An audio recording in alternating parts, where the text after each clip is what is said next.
بسم اللہ الرحمن الرحیم۔ السلام علیکم۔ بیان کیا جاتا ہے کہ بنی اسرائیل میں ایک شخص تھا جس کی بیوی نہایت حسین تھی، جس پر وہ اسرائیلی عاشق تھا۔ چنانچہ جب اس عورت کا انتقال ہو گیا تو اس اسرائیلی شخص کو بڑا دکھ ہوا اور ایک مدت تک وہ اس کی قبر پر بیٹھا روتا رہا۔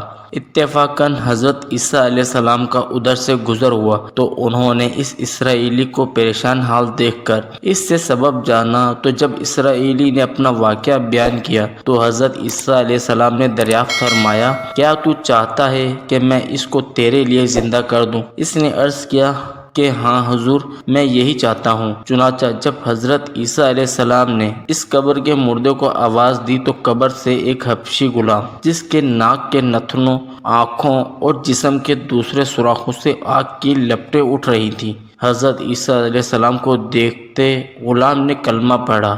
اسرائیلی نے یہ دیکھ کر عرض کیا، حضور مجھ سے غلطی ہو گئی، میری بیوی کی قبر تو دوسری ہے۔ یہ سن کر حضرت عیسیٰ علیہ السلام نے حبشی کو حکم دیا کہ تم اپنی قبر میں واپس سو جاؤ۔ چنانچہ وہ مردہ ہو کر گر گیا اور اس کی قبر کو مٹی سے چھپا دیا گیا۔ پھر حضرت عیسیٰ علیہ السلام نے اس دوسری قبر کی جانب توجہ فرمائی اور حکم دیا کہ اے صاحب قبر، اللہ کے حکم سے زندہ ہو جا۔ چنانچہ قبر پھٹی اور اس سے ایک عورت سر سے گرد جھاڑتی ہوئی باہر آ گئی، جس کو دیکھ کر اسرائیلی بولا کہ یا روح اللہ، میری بیوی یہی ہے۔ پھر حضرت عیسیٰ علیہ السلام کے حکم سے وہ اسرائیلی اپنی بیوی کے ہمراہ لے کر واپس ہونے لگا، مگر عرصے سے جاگا ہوا تھا، اس لیے اس پر نیند کا غلبہ ہو گیا اور اس نے بیوی سے کہا کہ تیری قبر پر گریہ وزاری اور بیداری نے مجھے ہلاک کر دیا ہے، اس لیے میں چاہتا ہوں کہ کچھ دیر آرام کر لوں۔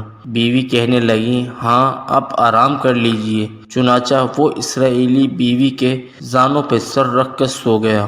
اتنے میں ایک گھوڑے پر سوار ایک شہزادے کا ادھر سے گزر ہوا جو اپنے زمانے کا یکتا حسین تھا، جس کو دیکھ کر شہزادی اس پر عاشق ہو گئی اور اس کا دل قابو میں نہ رہا۔ اس نے سر زانوں سے نیچے رکھا اور فرط محبت و غلبہ عشق سے مجبور ہو کر شہزادے کے سامنے جا کھڑی ہوئی۔ ادھر جیسے ہی شہزادے کی نظر اس پر پڑی، وہ بھی اس کو دیکھ کر اس پر عاشق ہو گیا اور عورت کی خواہش پر اس کو اپنے گھوڑے پر بٹھا کر لے گیا۔ چنانچہ اس کے شوہر نے بیدار ہو کر جب اپنی بیوی کو نہ پایا تو نہایت پریشان ہوا اور اس کے ملنے کی تدبیر سوچنے لگا۔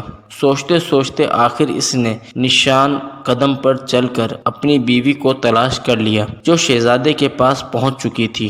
اس کو دیکھ کر اسرائیلی نے شہزادے سے عرض کیا کہ یہ میری بیوی ہے، آپ اس کو چھوڑ دیجئے۔ ابھی شہزادہ کچھ کہنے بھی نہ پایا تھا کہ اس عورت نے کہا، میں تیری بیوی نہیں بلکہ شہزادی کی لونڈی ہوں۔ یہ سن کر شہزادہ اسرائیلی سے کہنے لگا، مجھ سے میری لونڈی کو لینا چاہتے ہو؟ اس نے کہا، خدا کی قسم یہ میری بیوی ہے، جس کو میرے سردار حضرت عیسیٰ علیہ السلام نے مرنے کے بعد میرے لیے زندہ کیا ہے۔ ابھی یہ گفتگو ہو رہی تھی کہ اتفاقاً حضرت عیسیٰ علیہ السلام وہاں تشریف لے آئے، جن کو دیکھ کر اسرائیلی کہنے لگا، یا روح اللہ، کیا یہ میری وہ بیوی نہیں جس کو آپ نے میرے لیے زندہ کیا ہے؟ حضرت عیسیٰ علیہ السلام نے فرمایا، ہاں یہ وہی ہے۔ یہ سن کر عورت کہنے لگی کہ یا روح اللہ، یہ شخص جھوٹا ہے، میں اس شہزادے کی لونڈی ہوں۔ حضرت عیسیٰ علیہ السلام نے فرمایا، کیا تو وہ عورت نہیں جس کو میں نے اللہ کے حکم سے زندہ کیا ہے؟ عورت نے کہا، یا روح اللہ، باخدا میں وہ نہیں ہوں۔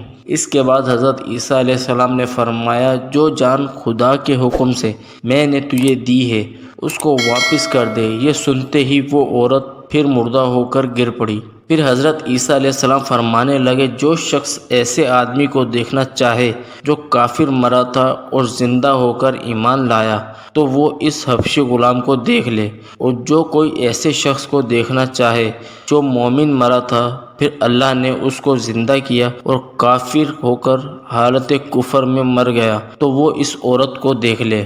اس واقعے کو دیکھ کر اسرائیلی نے قسم کھائی کہ اب کبھی نکاح نہ کروں گا، اور میدانوں کی طرف نکل گیا، جہاں اللہ تعالیٰ کی عبادت میں مصروف رہ کر اسے موت آ گئی۔ اللہ تعالیٰ اس پر رحم فرمائے۔ سبق: نبی اور رسول کا اقرار اور انکار۔